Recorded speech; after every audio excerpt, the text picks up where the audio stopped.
اللہ الرحمن الرحیم۔ سورہ الفاتر ترتیب کے اعتبار سے 35ویں سورہ ہے۔ یہ سورہ مکہ میں نازل ہوئی، اس میں 45 آیات ہیں۔ سورہ کی ابتدا اللہ کی تعریف اور فرشتوں کے تعارف سے ہوتا ہے۔ اس کے بعد ایک ایسی آیت ہے جو ایمان میں تازگی، بالیدگی اور پختگی پیدا کرنے کی ضامن ہے۔ ارشاد ہے، ما یفتح اللہ للناس من رحمت فلا ممسک لہا وما یمسک فلا مرسل لہ من بعدہ۔ اللہ رحمت کے جو دروازے لوگوں کے لیے کھولنا چاہے انہیں کوئی بند نہیں کر سکتا، اور جنہیں وہ بند کر دے انہیں اس کے سوا کوئی کھول نہیں سکتا۔ اس کے ساتھ ہی اللہ کی ان بے شمار نعمتوں کی طرف متوجہ کیا جن کے دروازے اللہ نے انسانوں کے لیے کھولے ہوئے ہیں، اور وہ ان نعمتوں کے توسط سے ہی نہیں بلکہ انبیاء اور رسل کے ذریعے بھی انسانوں کو توحید کی دعوت دیتا رہا۔ لیکن انسان دنیاوی زندگی کے دھوکے میں آ کر اور شیطان کے بہکاوے کی وجہ سے اپنی آخرت خراب کر بیٹھا۔ رسول اللہ صلی اللہ علیہ وسلم کو لوگوں کی بے توجہی کی وجہ سے جو کوفت ہوتی تھی اس کے بارے میں تسلی دی، اور بارش کے ذریعے مردہ زمین کے سرسبز و شاداب ہونے کی مثال سے بتایا کہ آپ مایوس نہ ہوں، آپ کے ذریعے برسنے والی ہدایت کی بارش سے بہت جلد اسلام کا چمن سرسبز و شاداب ہو جائے گا۔ اگر کسی کو یہ خیال ہے کہ اسلام قبول کرنے سے اس کا رابطہ سرداران قوم سے کٹ جائے گا اور اس کی عزت کم ہو جائے گی، تو عزت رب العزت کے پاس ہے، اور ہر شخص کی عزت، ذلت، عمر، رزق وغیرہ کی کمی بیشی کا فیصلہ اللہ کے ہاتھ میں ہے، اور اس کائنات کا سارا کارخانہ وہی اکیلا چلاتا ہے۔ اس کے اصول و کلیات اس نے خود مقرر کیے ہیں، کسی دوسرے کے ہاتھ میں پرے کاہ کے برابر بھی کچھ نہیں ہے۔ امر واقعہ یہ ہے کہ لوگ اپنے وجود اور بقا میں اس کے محتاج ہیں، وہ کسی کا محتاج نہیں۔ جب چاہے تمہیں ہٹا کر دوسری مخلوق لے آئے۔ وہ کسی کا بوجھ دوسرے پر نہیں لادتا، اور نہ کوئی دوسرا کسی کا بوجھ اٹھا سکتا ہے، خواہ قریبی رشتہ دار ہو۔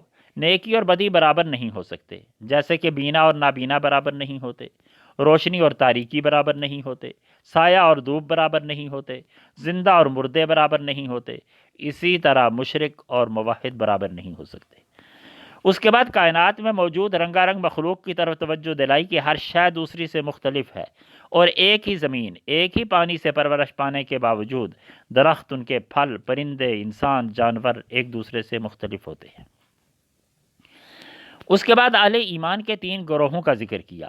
ایک وہ جو اپنے نفس پر ظلم کرنے والے ہیں۔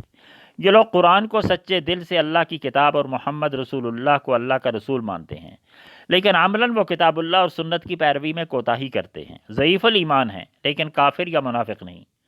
دوسرے وہ جو درمیان میں ہیں کہ اپنی سی کوشش کرتے ہیں، فرما بردار بھی ہیں، خطا کار بھی، نہ تو اپنے نفس کو بے لگام چھوڑ کر حدود سے تجاوز کر جاتے ہیں، اور نہ پورے کے پورے مطیع رہتے ہیں۔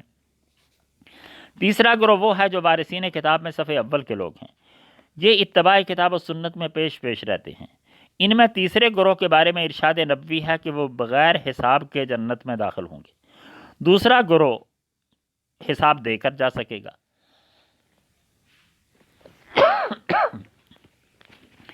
جبکہ پہلا گروہ میدان حشر کی صعوبت برداشت کر کے اللہ کی رحمت سے فیضیاب ہو سکے گا۔